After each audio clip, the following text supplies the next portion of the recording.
The whole point of having teachers write down essential, thought-provoking, open-ended questions is because as new teachers, you don't have the skill always or the flexibility on the spot to ask a question that's going to elicit the type of responses and discussions that you want. So I think previously, especially when I was trained, they told us to put that in a section of the lesson plan. But of course, now I understand and I agree with you, what good is putting all the questions in one section? And you could use your analogy because it's obviously very well done with a screenplay. Well, because a lesson plan is like a screenplay. A screenplay is not designed to be read. It has no literary value whatsoever. It's a blueprint for a movie. And a lesson plan is a blueprint for teaching and learning. So it makes no sense to follow any particular prescribed format other than something that is logical to how the lesson will unfold, because that provides maximum value for the teacher who's using it. But to just pile all the essential questions in one part of a plan in no sequence, without saying exactly where in a lesson it's going to have maximum impact or maximum value for engaging students or generating discussion, it's a waste of time. And we don't have time to waste. That's the bottom line. So if you're spending time to plan, you should be able to use the plan exactly as you've planned it. And to your point about veteran teachers, see, to me, this is the most glaring example of Dunning-Kruger effect. Most people think that they are good enough, that they can come up with the kinds of questions, well phrased, that you were just describing, that they can come up with those and improvise those 5 times a day for 180 days a year. And statistically, most people will not be able to do that, as well as they perceive themselves being able to do that. That's the reality. And then so now you have to fight people's ego to try to let them know that they, on the spot, impromptu, aren't as good as they think they are. If they had the opportunity to plan those questions, they could probably be exceptional and infinitely better. But to think that you're going to be able to, on your feet, be able to phrase questions well enough, consistently enough, that you don't need to have a plan where you have thought about these questions, just lacks the humility that we need to have in order to make the changes that we need to see in education. I would say maybe what I meant is that veteran, experienced, seasoned, talented teachers are able to phrase questions better. Off of what the students provide. Of course. That's what I mean. I don't mean the initial spark of the discussion. But if a student is responding to a lesson on the election of 1876, a veteran teacher will be able to follow up with that. Agreed. But you need the initial question planned appropriately to get to that next point. That I agree. Correct. Yeah. Correct. And very often questioning is taken for granted, and it's a skill like anything else. And you can create confusion by improperly phrasing a question, and you can diminish the kind of engagement that you would have the potential to attain with a poorly phrased question. It's just true. Somebody would have to ask anybody on the college level, explain your rationale for why teachers in training need to have 7-page lesson plans, and what's the value of this to their growth as a teacher. I'm not just dismissing. Of course, I am dismissing it because I know I've been teaching for 31 years, but I just want to know what the rationale is. Tell me how this makes them a better teacher rather than letting them dedicate the time to coming up with a lesson that's actually more engaging. Exactly. If they had unlimited time, if time is not a factor, right? Of course, write a 30-page lesson plan. But time is a factor. Energy is a factor. Focus is a factor. It's all reality, the reality of a modern teacher. And it's very, there are tremendous demands on the time of a modern day teacher. Do you think a lesson plan template should resemble 95, 98, 100% of the same boxes in every discipline? Or do you think it should vary from one discipline to another?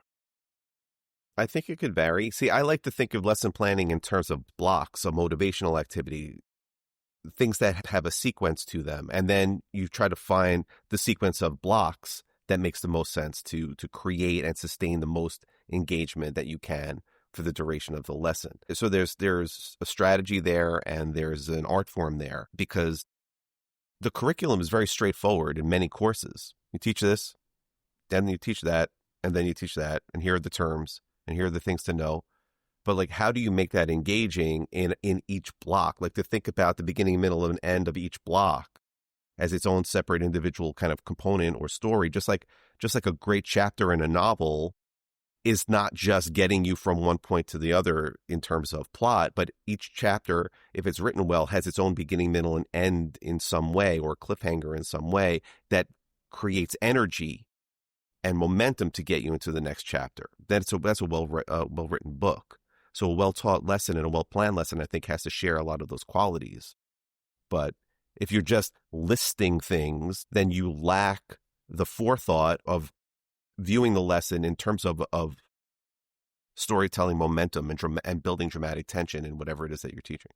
So do you almost feel, as I listen to you, I think you're saying maybe there should be, okay, I'm just going to talk it out. The first block is clearly, how am I going to motivate the lesson? How am I going to get the interest of the students? We know, anybody that's read your book, that's priceless.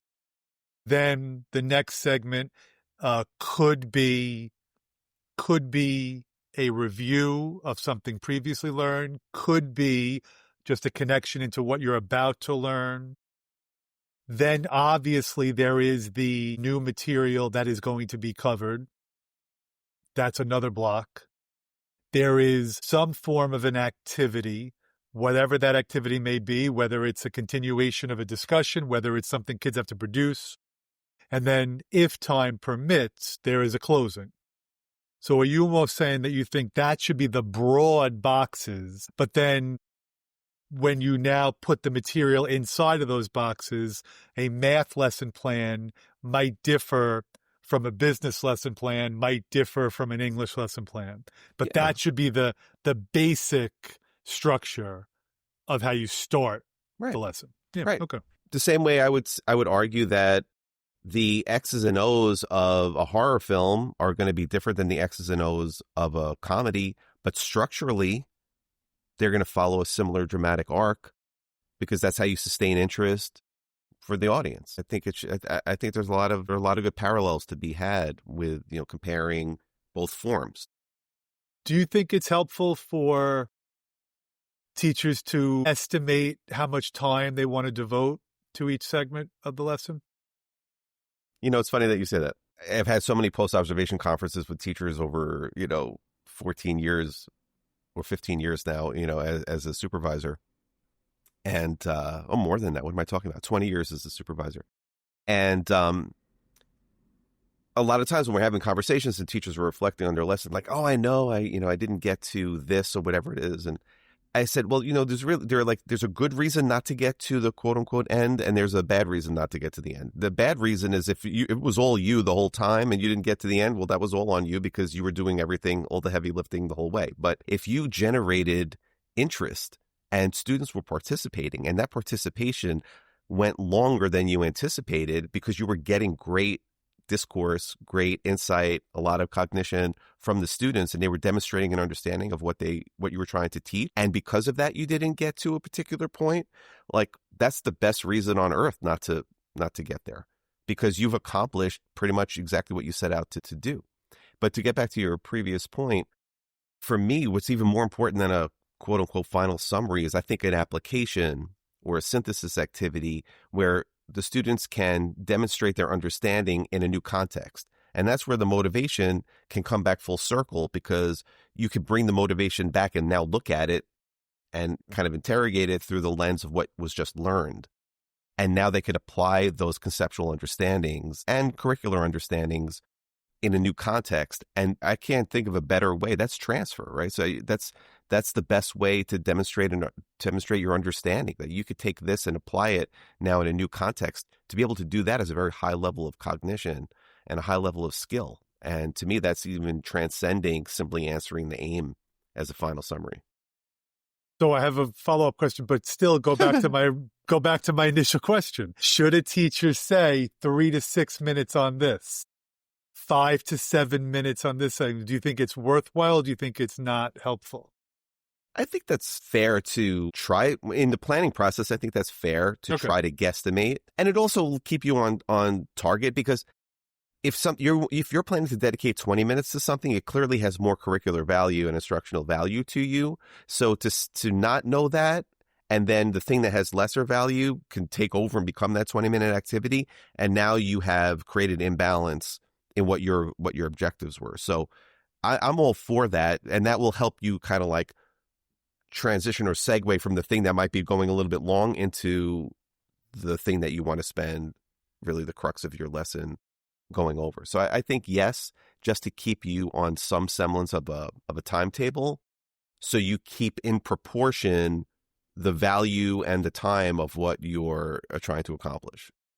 Okay. And now when you talk about having students synthesize what they've learned, so let's use more specific concrete examples. Let's say during a lesson, so let's say during a math lesson, look, at some point in a math lesson, you do need to show that you can do the math problems.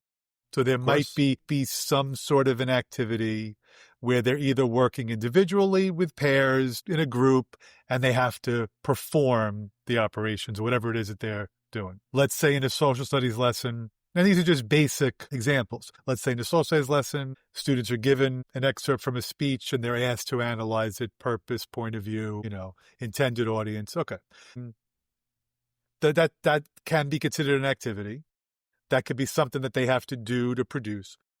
Now, for your idea of how they can synthesize that, do you almost look at that as the closing of the lesson where they can take, so I'm just doing this off the top of my head, the purpose of Richard Nixon's speech to the nation and now ask them, well, how would a politician today possibly use the same philosophy that Nixon was using in a different context, right? Exactly right. Okay, in a math problem. Right. Or if Richard Nixon were president right now in this particular situation, based on what we've seen, what might be some of the things that he would do or say and why, and how does that connect, like to support that through everything that was taught. And that can be how students are synthesizing the material, but it's also a closing. Right. And it doesn't have to be that elaborate. I mean, you could make it as elaborate as you want because, again, you don't have unlimited time, but you can still, something like that can be a 3 or 4 minute activity. It doesn't have to be a 20-minute project or a 2-day project. No, and it doesn't have to be it can be a discussion where students just verbalize their answers. 2-minute discussion. Exactly right. And I'm not prepared for like a math example, of course, but it's harder with math. It's definitely harder with math. But they can, but you could still attempt to ask students, could you think of a context where this skill that we particularly focused on today could be utilized in the real world? But I also think with math, your opportunity to launch into and build momentum into the next day's lesson is right at that point where you're talking about. Great. Now you understand all of these concepts and how to do this particular thing. What would happen if this changed? What would happen if this happened instead? So now they have to apply everything that they know and try to figure out well, how do we now tackle this new element or this new component to the problem?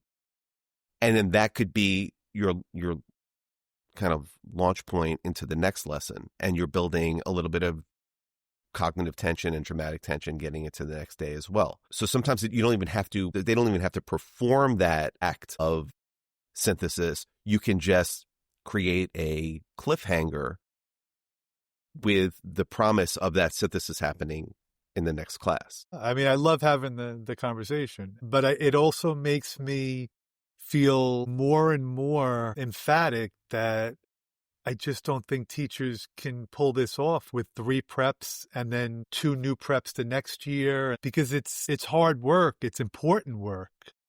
But to ask anybody to try to come up with like 15 different lessons. Right.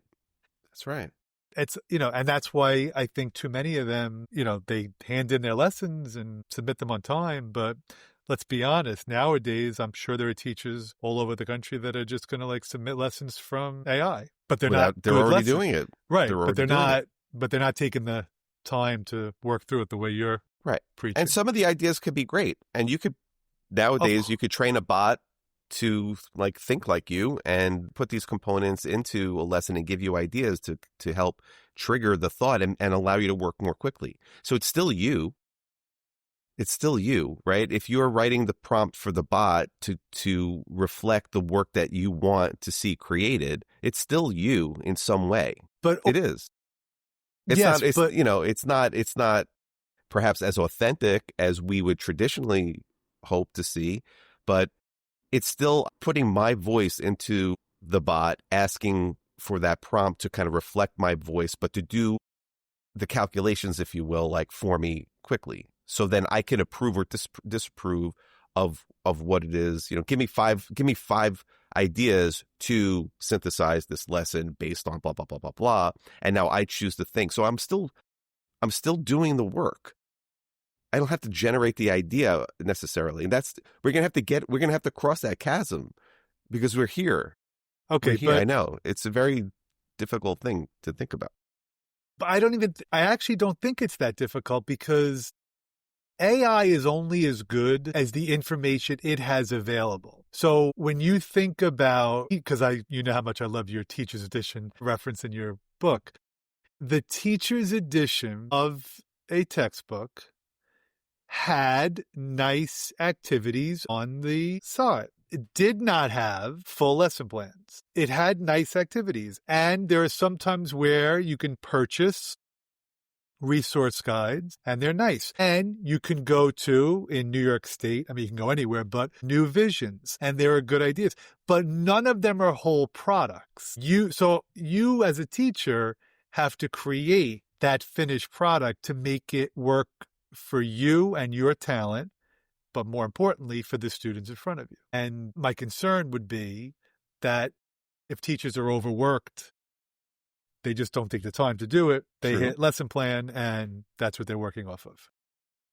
True. Or the educational and instructional leaders of given schools and districts and municipalities and states recognize this, throw out the 6-page nonsense lesson plan philosophy, which is logistically not viable for real life classroom teachers. Just is not.